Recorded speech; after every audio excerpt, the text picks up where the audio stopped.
No. No. I'm not with him. No. Yeah. Not by choice, but, I respect him. It's all love. It's not your choice? I wouldn't have chose it, but it was what was best. But I wouldn't have chose it, no. After all the money, time, and effort Yo Gotti invested to make Angela Simmons his woman, everyone thought she'd become the queen of Memphis and the two would ride off into the sunset together. So imagine the surprise when Angela announced their relationship was over and that she was embracing her single girl era. My choice, I had to make a decision, but I think there's a certain level of what I can share and would share publicly, you know what I mean? And I can publicly say that I'm not with him anymore. But as far as details, I would just never. But then the streets started trying to figure out exactly what went wrong. Did Angela catch him with another woman? Were the rumors about him and Glorilla true, and Angela just couldn't deal with the disrespect? We don't know. But according to Angela, the real reason she had to leave was far more sinister than that. She already knew that dating a rapper like Yo Gotti might mean dealing with other women. But what she didn't sign up for was being caught up in the street war Yo Gotti's mixed up in right now. According to Angela, with how angry people still are about Young Dolph's death, the police might have to start building a serious case against CMG and Yo Gotti just to keep the peace. So what exactly is going on? And does Angela really have a reason to fear for her life? Now y'all know that Angela and Yo Gotti's relationship has been one wild roller coaster. Yo Gotti chased this woman like she was oxygen to him, openly professing his love for 6 straight years, until she finally agreed to go out with him at the start of 2023. Once they got together, they took that relationship to a whole new level.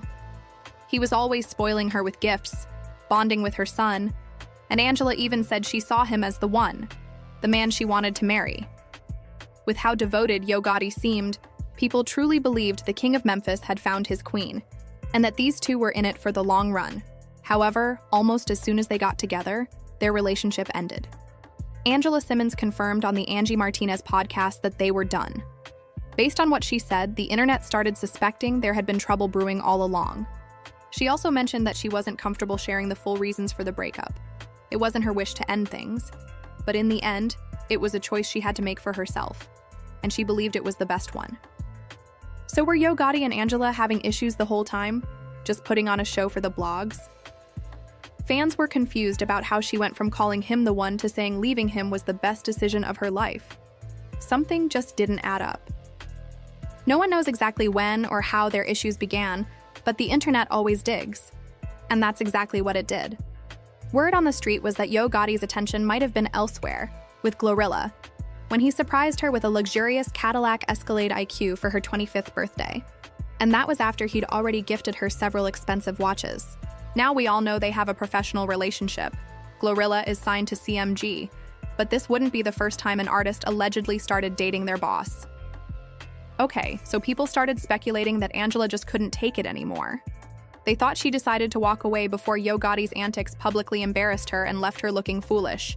But after seeing all the rumors claiming that Yo Gotti either dumped her or she ran off because of another woman, Angela Simmons called BS on the whole situation.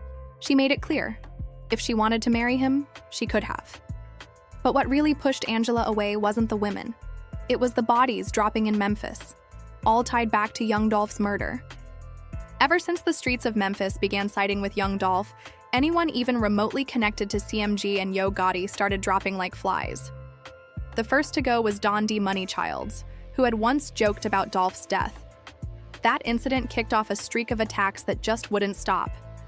Back in 2022, rapper Big N Key, signed to Moneybagg Yo and cousin to Big 30, was also shot. Later, it was revealed he had connections to Justin Johnson, aka Straight Drop, one of the main suspects in Young Dolph's murder. Straight Drop, Cornelius Smith, Hernandez Govan, and others charged in Dolph's death were all allegedly linked not only to CMG and Yo Gotti, but also to the Memphis gang known as Trula Mafia.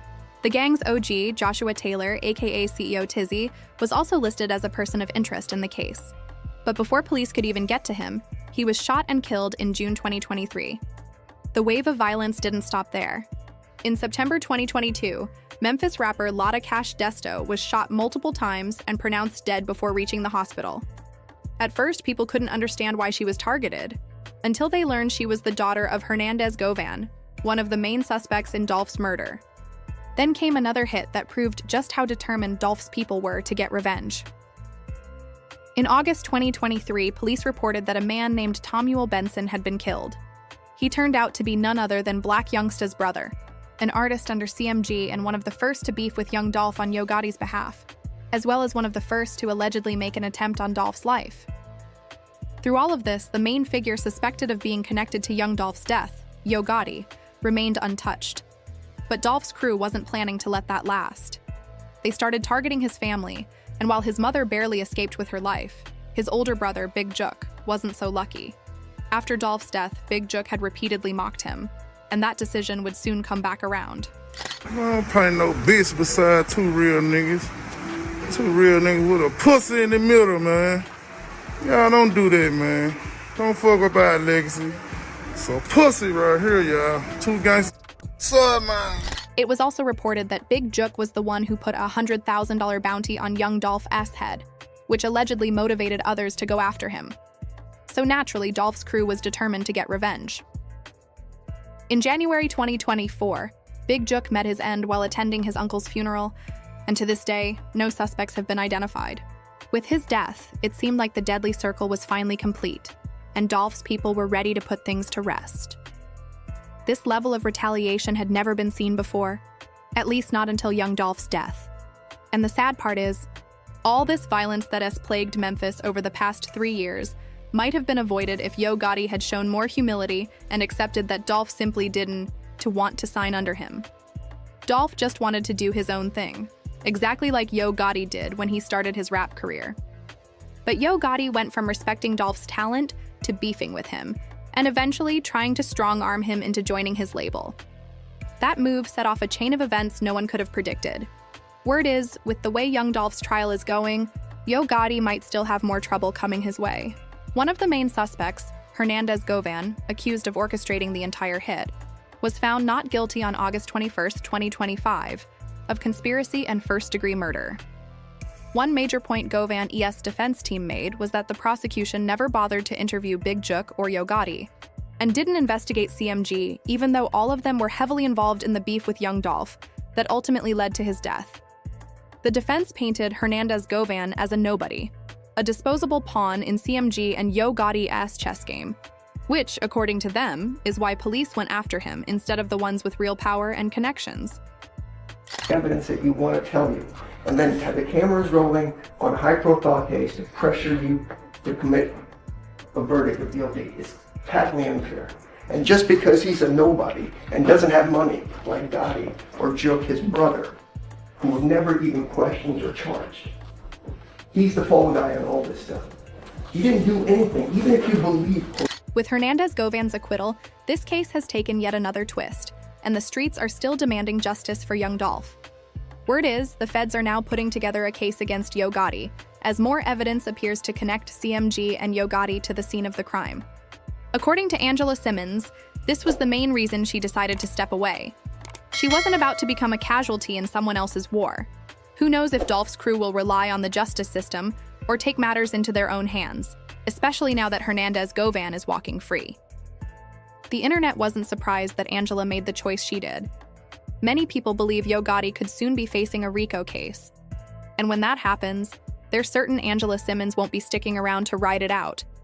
Even Whack 100 chimed in saying, "Yo Gotti about to get a RICO next, and I'm here to tell y'all, don't do street stuff if you don't have to. They want us killing each other for their entertainment. They like playing cops and robbers, it's fun to them." Young Dolph's squad already took matters into their own hands, taking out almost everyone involved in his murder until the shooters ran to the police for protection. No real friends, no RIP posts, just bodies on top of bodies. Real street justice. So what do y'all think? Was Angela right to walk away from Yo Gotti before things got even messier? Or is all this RICO talk just a stretch? Sound off in the comments and don't forget to like and subscribe. I'll see you in the next video. The Bob Baddies.